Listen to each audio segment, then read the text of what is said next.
Okay guys, welcome to another look at of a video magazine, and this week I'm going to be taking a look at the One magazine, in particular issue February 1989. Now the One magazine, it was a video games magazine in the UK, and it covered basically, it was 16-bit home gaming during the late 1980s and early 1990s. It was first published by EMAP in October 1988 and initially covered computer games aimed at Atari ST, Commodore Amiga and IBM PC markets. Like many similar magazines, it did contain sections in news, game reviews, previews, tips, help guides, columnist writings, readers' letters and cover mounted discs of game demos. So yeah, anyway, let's take a wee look. On the front cover, what have we got here? We've got Dragon's Lair Cuts Loose, we've got Populous, A Gift from the Gods, Cosmic Pirate, Yo Ho Ho, It's a Barrel of Fun, and a Player's Guide to Operation Wolf. So let's take a wee look inside. Right, okay, kicking things off, we've got a double spread, what do you call it, Ocean advert. What have we got here? The Ocean Force Bad Dudes versus Dragon Ninja. These, I mean, that seriously, I don't know what's going on with these guys' faces. They just look, yeah, not a bad game actually. It's not the greatest conversion of Dragon Ninja, but it's actually not bad. Batman, that would be the, yeah, that's a kind of, that was the cartoon. It's a kind of cartoon strip, very similar to what's that game in the Mega Drive, Comic something or another, where you basically take part in a comic strip and you jump from sort of like different window to window. And then obviously you've got RoboCop. I've got to apologise about the quality of this this scan. I mean, I didn't put this together. I mean, I've got to say, I've got a lot of respect and gratitude towards all these people that scan all these magazines. That must be an absolute ball ache to do. Some of them are fantastic quality. This one's not quite so good. I mean, you can still kind of read it. You can still see it there, so contents. Anyway, we'll not bother really looking at the contents, we'll just dive straight into the magazine itself. Editorial, what a good year for the roses. It should be a good year for the software too, provided we don't get a glut of uninspired tie-ins and coin-up conversions. A few top-notch ones wouldn't go amiss, but innovation should be the word at the top of every software house's New Year's resolution list. How true could that be? I remember this advert, what was that, Savage, yeah, it was a game by Firebird. Don't think I've ever actually played it. Next month, whoa, issue 6 of the One will cost £2.50, but don't despair, the reason is to cover an enormous cost of cover mounting a disc packed with playable previews of the hottest new releases for the Atari ST and Commodore Amiga 16-bit computers. Letters, I always like to see if I can recognise anyone's name. Paul Brownham, blah, blah, blah, blah, blah, blah. Roger Merchant, that don't know anybody at all. Let's just read the first one. Firstly, I would like to say thanks. Thanks for a great magazine and for supporting us 16-bit owners. After all, we are in a class of our own and should be treated as such. Oh, go and piss off, Mr. Paul Brownhill, whatever it is, from Australia. Having just got through issue 2 of the One in no less than 3.5 times. You know, I can't be arsed reading that guy's letter. Yeah, there was this very one-upmanship with computers. Never understood that myself. Yeah, if you could afford, you know, to have an Amiga when other people playing the Spectrum, you were just extremely lucky. Could never be arsed with this kind of nonsense. What's this? ISS Incredible Shrinking Sphere. Don't remember that one. I remember the name, but don't remember the game. Right, the Hand of the Gods. It has been said that there are only 6 different types of joke. Similarly, it can probably be said that there are only 7 different types of computer games. But Bullfrog Productions, Peter Molyneux reckons that his company has just invented the 8th. That's before Peter Molyneux became a bit of a laughing stock. I mean, you can't take anything away from what Peter Molyneux did. He was a massive, you know, instrumental in getting games like Populous and Populous 2 out there, you know, bringing AI on, but I think he's only got himself to blame. I mean, he brought out a Kickstarter which he absolutely promised was not going to involve microtransactions. And what was the first thing that introduced? Microtransactions. So it's really, and then there was another, was it that same game? There was a game that he was bringing out, and he promised it was going to have this, that and the next thing. He made all these amazing promises, and it just never transpired. And so, I mean, I don't even know what Peter Molyneux's doing now. He obviously made a shitload of money and he could probably afford to not work again, but yeah, it was quite sad how he went from hero to zero, you know, in quite a short space of time, but ultimately it was his own doing, you know, you have to say. Top 10, Commodore Amiga, Falcon, Lombard REC, Rally, Operation Wolf, Thunderblade, TV Sports Football, Speedball Elite.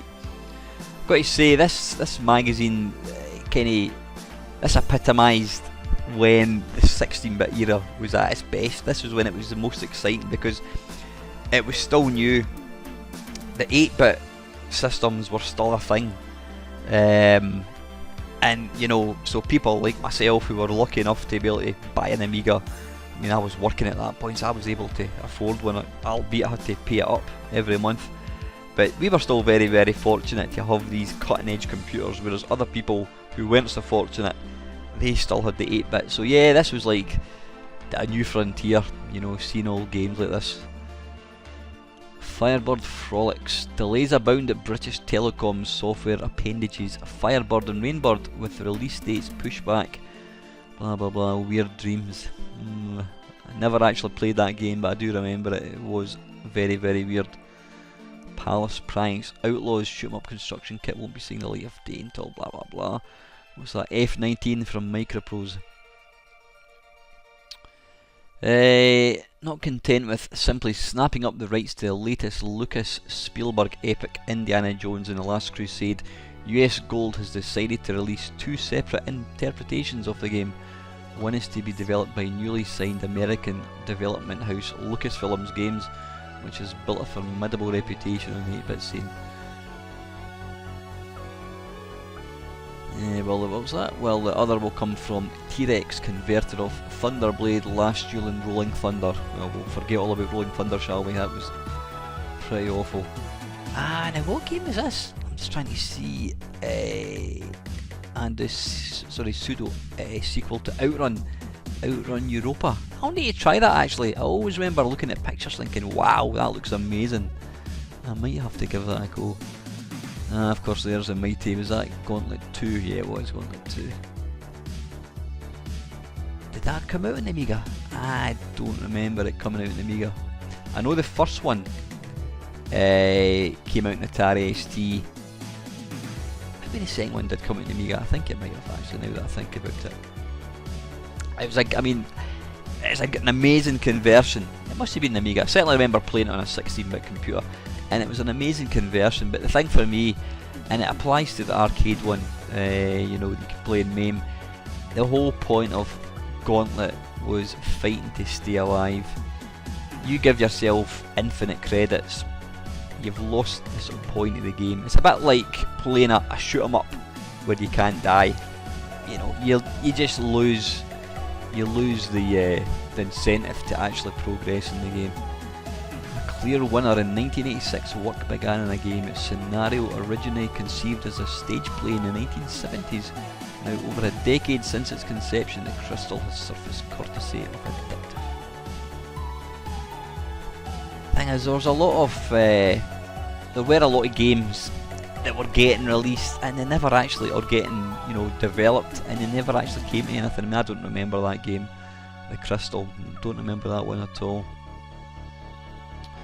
What's this? The boys from Berkshire, Thalamus, who up until now have concentrated firmly on the Commodore 64, have a whole host of ST and Amiga titles for 1989. First to appear will be two great games by newcomers, Spree, the conversions of graphically excellent platform. Collect them up, Hawkeye, and search for Charla. Don't remember that one. This is Captain Fizz. You know what, Captain Fizz, that game will forever be ingrained in my brain, and it's not because I got to play it, it's because I didn't get to play it. Like many back in the 16-bit days, it wasn't long before we got to know about, you know, pirated games, and there was a big massive scene around the 16-bit computers whereby these sort of hacking groups would release a disc that would contain not just one but maybe 4 or 5 games, and I could never understood or not understand how they could possibly get 5 games onto a single disc, but they managed it. And I always remember the disc that had Captain Fizz, and annoyingly it would never work, and that used to annoy me because even though I had thousands of other games and it could have been complete bollocks, the fact that I could not get this Captain Fizz game to work used to annoy the tits off me. So it was actually by Psygnosis. I'm just looking at the screenshots there. What does it say here? It's double fun and double trouble all the way in Captain Fizz, the most exciting simultaneous 2-player game you and a friend are ever likely to play. It's a whole new world of split screen high speed action as both of you take on the nasty Blastertrons infesting the planet Icarus. Kinda looks a wee bit like Gauntlet. I'll actually need to see if I can play it in an emulator. But yeah, it's a game I always remember because I couldn't play it because my copy didn't work. Although the other games in the disc worked absolutely fine. News: Virgin Ventures, the Virgin Mastertronics software empire's first major project for 1989 is War in Middle-earth, an interpretation of J.R. Tolkien's epic fantasy novel Lord of the Rings. I was never a big fan of these Grand Slam giggles. Grand Slam's 16-bit incarnation. Oh, see all Arnold Schwarzenegger film tie-ins, they were just awful. Seriously awful. With Running Man, Terminator 2 was just terrible as well. Predator was pretty woeful. I mean, I did have Predator and I played it just because I liked the film, but it wasn't the greatest. It really wasn't. Right, what's this? The top 10 IBM PC incompatibles. F-19 Stealth Fighter Flight Simulator 3, Leisure Suit Larry, blah blah blah blah blah. What's this? Your objective is very simple but far from easy: to become a successful and preferably not dead cosmic pirate. I'm assuming that's the name of the game.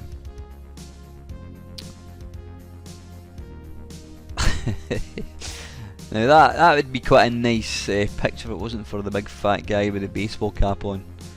I mean, what were they thinking? Anyway, let's see. Digital Magic. The name is new, but development house Digital Magic Software was actually formed in July last year.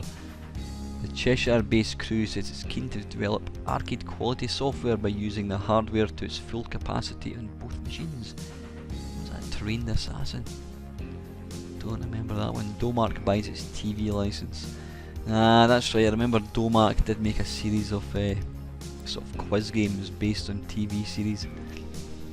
No, it's not really something that ever really interested me. R-Type, now that was an excellent game. ST version looks identical to the arcade version, an absolute must for Spectrum blasting fanatics. You know what I always find quite incredible is R-Type is quite a sort of, you know, it's a demanding game. The graphics look amazing in the arcade, the sound effects, and you know, some massive sprites, and yet I don't think I've seen a bad conversion of the game. Every version I've played has always looked amazing, which, you know, is testament to the programmers, I'm guessing. There's Cosmic Pirate, just what we're looking at. Outlaws producing pirates. Whatever is the world coming to? Kieran Brennan adjusts his eye patch and sets his parrot for warp factor 9. Now, this one thing that I wasn't keen with these sort of more modern magazines, they seem to devote like not just one, maybe half a page or even a page, but they would sometimes devote 2, 3, maybe 4 pages to one particular game, and that got worse. I think we get like magazines like the Edge magazine. You know, you would get just loads and loads of pages for one game, and the thing was, if you didn't like that particular game, then you weren't interested in reading it. At least that's how I applied. That was my logic. You know, I would look at screenshots and think, nah, not for me, and I would just move on. And probably something like this, I would probably just skip it as well. But it's a really nice colourful magazine. It looks somewhat dull, obviously, in this PDF, but it's possible that this PDF is maybe the magazine has kind of dulled over time. I don't know. Airborne Ranger, I remember that. That was out in the 8-bit machines as well. So let's see. Cosmic Pirate can best be described as a thinking man's shoot 'em up, combining tricky hand-eye coordination with frequent bouts of crucial decision making, borrowing a little in style from such 8-bit innovations as Morpheus and Hunter's Moon. Funnily enough, these are both games that I never really played. Overall 86%, so it was priced at £24.95. We go, the Ultimate Martial Arts Simulation. International Karate Plus is now available in 16-bit format as a follow-up to its #1 chart position in the Commodore 64. Archer McLean, the creator of the original International Karate, has completely rewritten and vastly improved the game to make International Karate Plus the ultimate martial arts simulation. It is an amazing game, there's no two ways about it, but when it comes to the Commodore 64 beat-em-ups, I still prefer Exploding Fist. So there you go. Now that game there is, I'm trying not to look, Gunsmoke, that's what that is.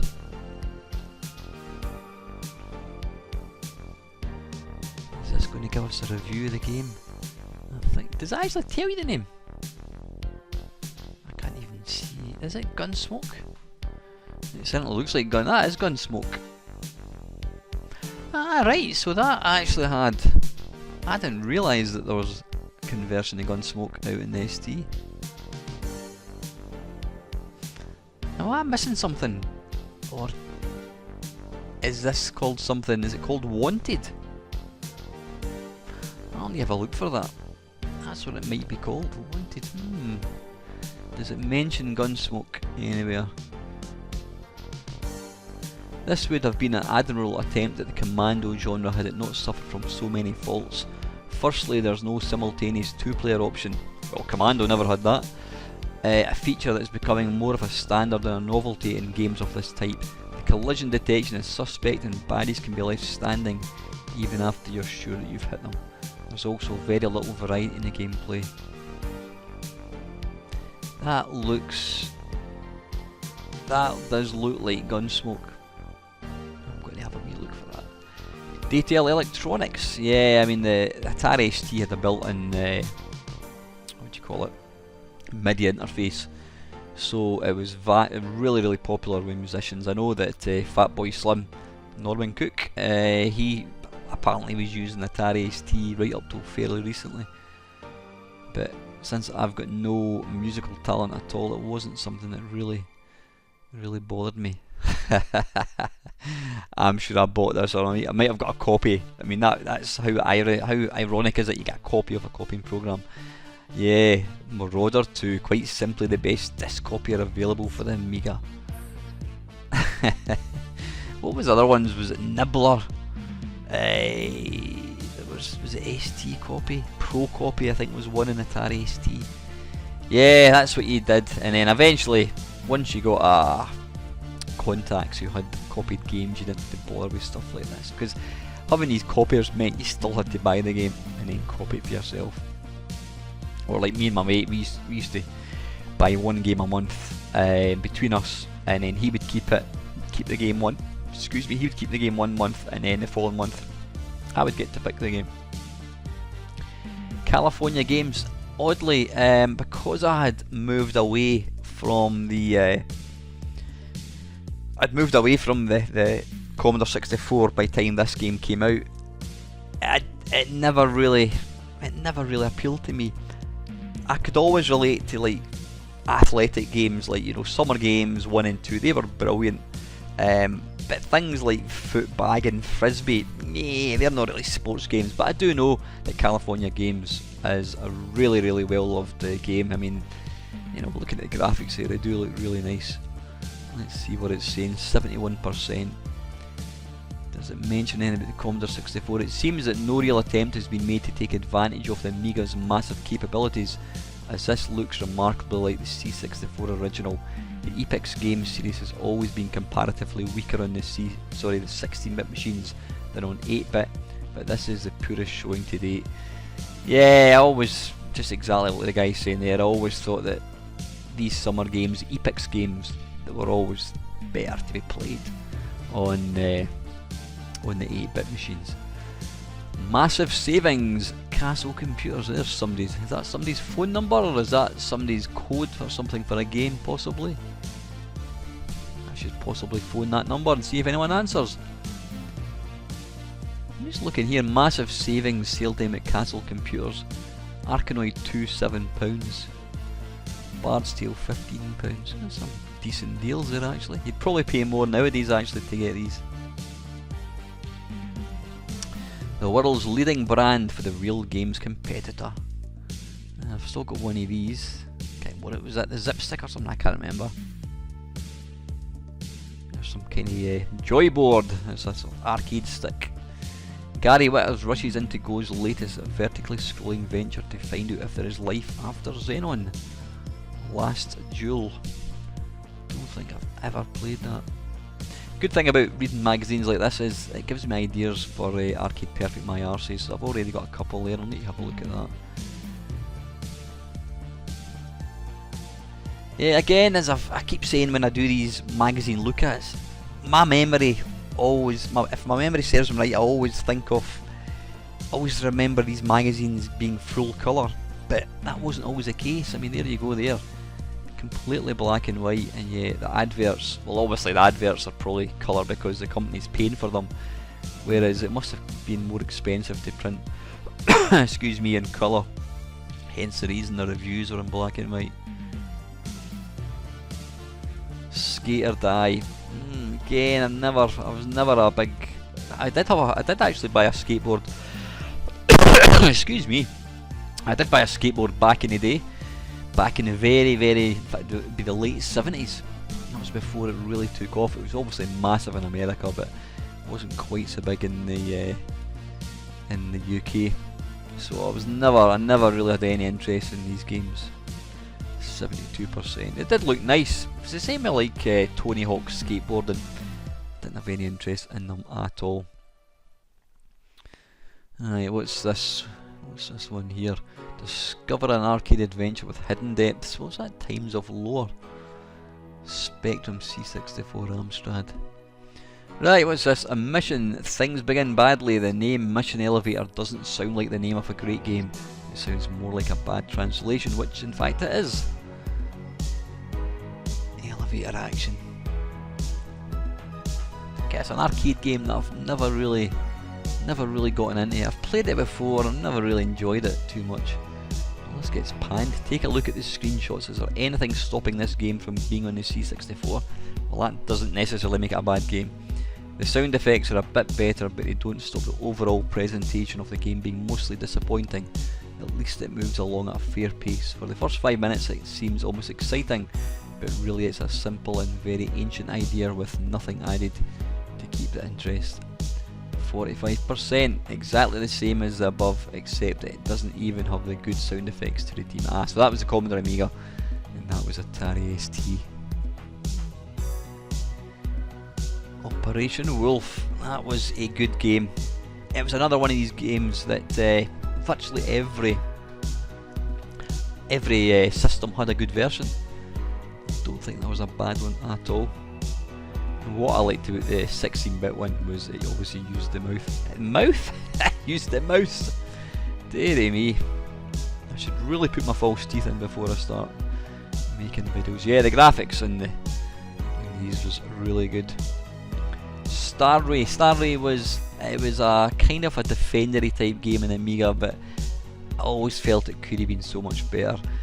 If they ditched the parallax scrolling and just stuck to a black background with like a scrolling Starfield, I think it would have worked a lot better. It did look nice. There's all your cheats and tips.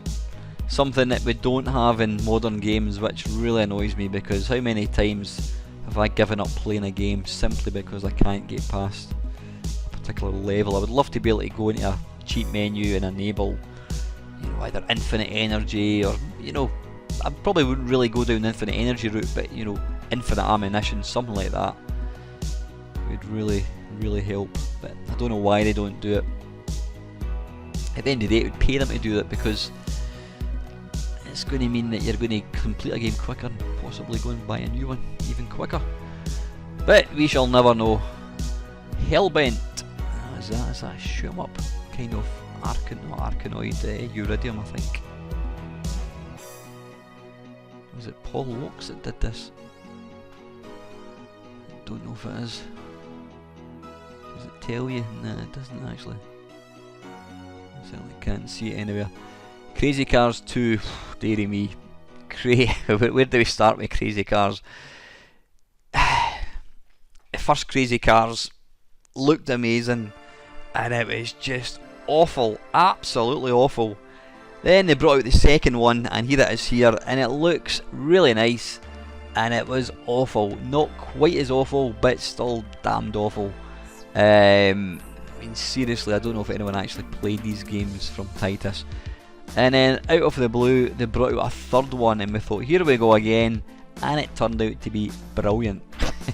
I probably played Crazy Cars 3, or was it American Challenge, I think it was called, in the States.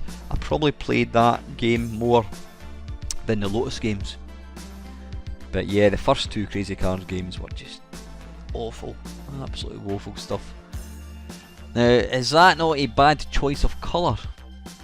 Undead but not Dracula Rises. Yeah, that was definitely a bad choice of colour there, lads. What is this anyway? Night Hunter. Night Hunter is one of the most satisfying uses I've found for my ST. Okay, the idea of vampire games has been done to death, has it?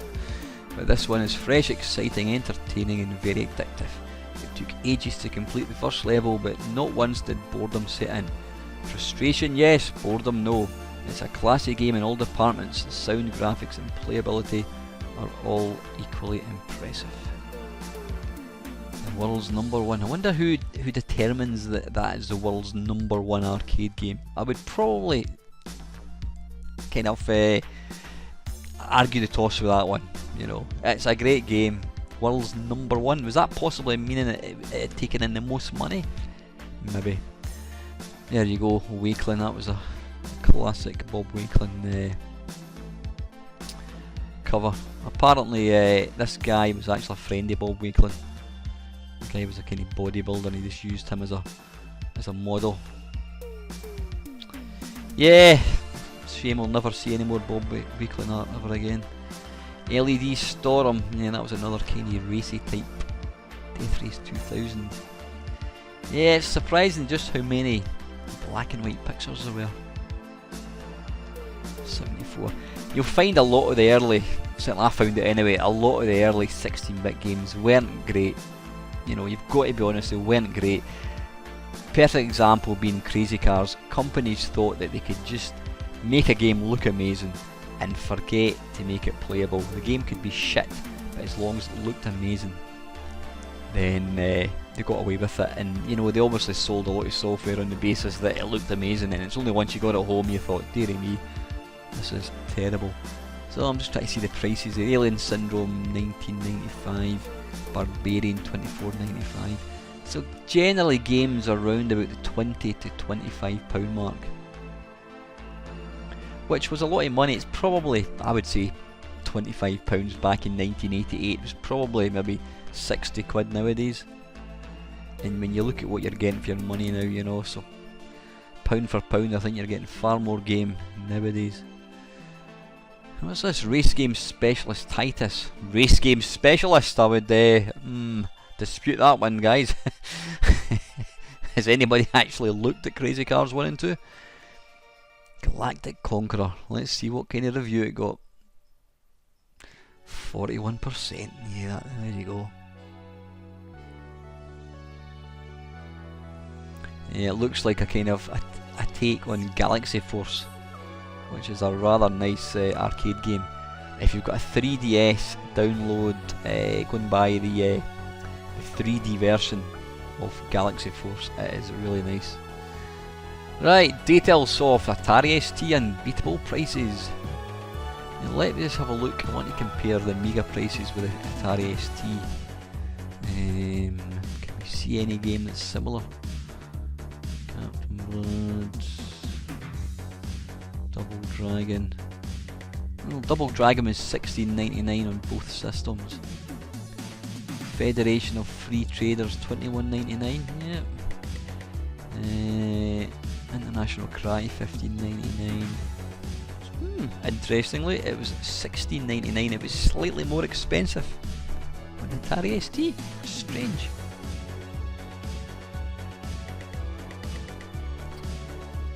Pac-Mania, $13.99. Pac-Mania, $13.99. Buggy Boy, $13.99. I don't see Buggy Boy anywhere.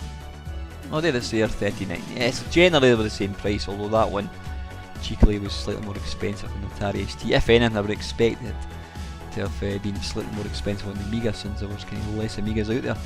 After a hugely successful debut with Menace, Psygnosis New Arcade sub-label Cyclops is back, this time with an arcade adventure I beg your pardon, Shoot 'em Up. Is that a plain words? Come shoot 'em up, yeah, in the mould of Obliterator. Now, I believe, in fact no, I'm not, I was going to say this game was, there was, if anyone's watched the Commercial Breaks programme, which basically it started off as a documentary all about Ocean Software, and then it turned into, well, it was a documentary based on Ocean Software and also Imagine Software, but during the making of the programme, the bailiffs were called in, and basically Imagine Software went bankrupt. Now they were in the process of bringing out 2 mega games which were going to require extra hardware, and they never actually got completed. And I believe, I can't remember, there was a game that which was basically, it came out in the 16-bit, I thought it was called Cyclops, and that was basically the mega game which never actually appeared on the Spectrum or Spectrum or Commodore 64. Can't remember, but yeah, BAL, I remember having that, and it was a bit naff. That's quite freaky looking. Zack McCracken was never a big fan of these games. Every time I do one of these magazine look-ats, all I seem to do is say, didn't like that, didn't like that, didn't like that. Sometimes wonder how on earth I got into this computer scene. Because the majority of games I don't actually like. 2000 Leagues Under the Sea. Was that L'Oreal? I think it was. It was a French company. No, Cocktail Visions it was called. 59%. See what I mean? There's a lot of not very good games. Custodian, I remember that game. I don't remember it being particularly good. See, all these, I always imagine, Matt, if I was to think back, I would say, yeah, all these adverts, all these reviews were in colour, but they're not. They're all in black and white. There we go, let's see, how much is it for, yeah, 1084S colour monitor. That was a great monitor. You're very lucky if you've got one of these. Absolutely superb monitor, yep. They work really good with old systems. What is this? This is still Custodian, I think it is. Yeah, 67, 65%. I always remember the majority of games not really reviewing that well. But things did definitely get better. But in the early days, yeah, there was a lot of stuff. It was all superfluous graphics with not very much gameplay added on. Britain's best-selling computer magazine, February 1989, Roger Rabbit. Free Firebird game.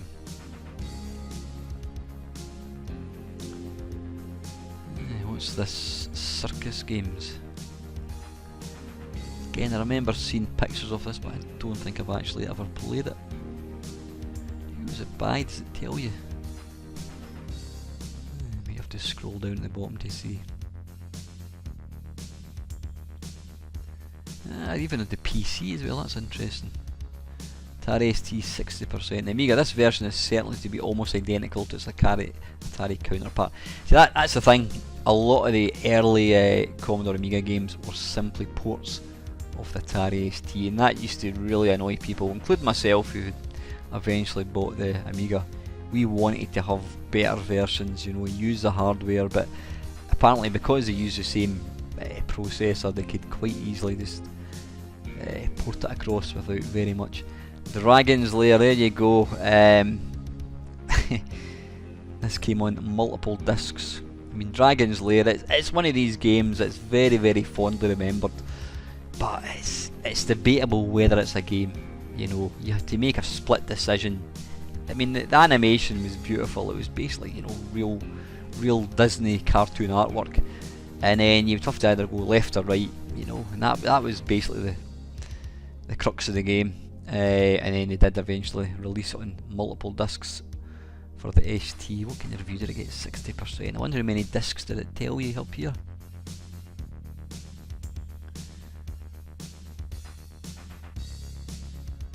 So the Atari ST Dragon's Lair already exists for this machine in the form of Microdeal's Laserdisc version for around £200.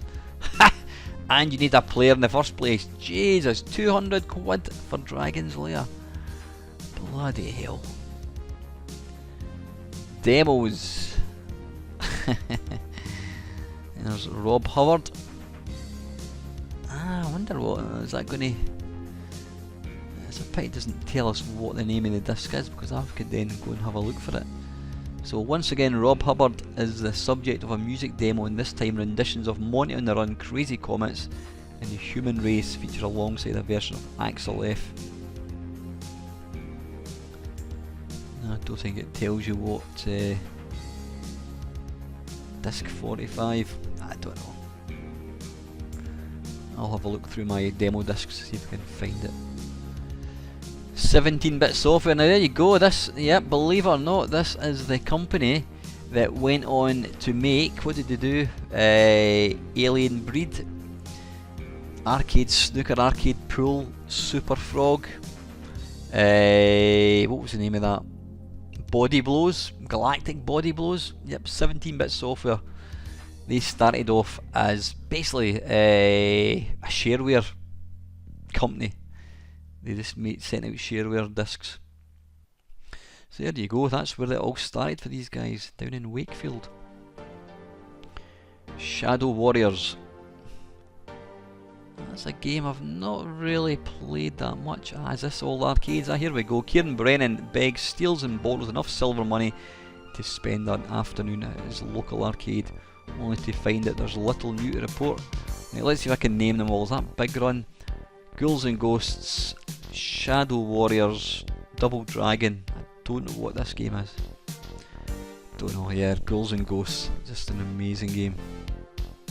3 years have passed since Sir Arthur Lancelot first braved the coin-up screens in Ghosts and Goblins, but now he's brought out of retirement for his most dangerous mission yet. It's an absolutely stunning game, and so is the first game, to be fair, but this one in particular, graphically wise, is beautiful, but it is one of the most difficult games you could ever play. Double Dragon, I did like that. Double Dragon 2 that one is actually. Hot Chase, I was wrong, I thought it was Big Run. What's this one called? Enforce. Oh, is that kind of Operation Wolf type? Light gun sort of type game, I think it is. Yeah, what's this? Hack to the Future. Knowledge is power, power is knowledge. Knowledge lies stored in the computers of governments, multinationals and military and individuals. Protected, hidden and safe from prying eyes. Is this a game? I think it must be. It's not very clear, is it? I'm guessing it must be. Hack to the Future. Not a game that I would have really played, I must admit. What's this? There are two things that are really special about the February issue of Commodore User. It's got a great new cover style and an unbeatable disc of Sidewinder. Silkworm taped a flap on its front cover. That was a good game, Sidewinder. Not played that for a long time. 12 smashing issues for just 24 quid, £1.50 each. Mind blowing demos. WEC Le Mans. Yeah, there's another game I should really do an arcade perfect my arse off. Always remember, yeah, this was the one I saw. It was, you sat in a seat and the whole thing used to spin 360 degrees. You had to stand well back when somebody was playing it because it was quite quick when it was spinning round. And lastly, put sunshine in your computer, California Games. We've looked at that one earlier on. So yeah, that's the One magazine. Like I says, I always visualise these magazines being completely in full colour, and yet when you look at them like now, you realise that a lot of the magazine was probably, was probably a lot of the magazine was black and white. Yeah, the adverts were generally in colour, but a lot of the reviews and screenshots were in black and white, obviously because print and colour must have been so much more expensive. But anyway guys, that's this video drawn to a close. If there's a particular magazine you'd like to see me do one of these features for, just put your comments down below and I'll see what I can do. And as always guys, thank you very much for watching.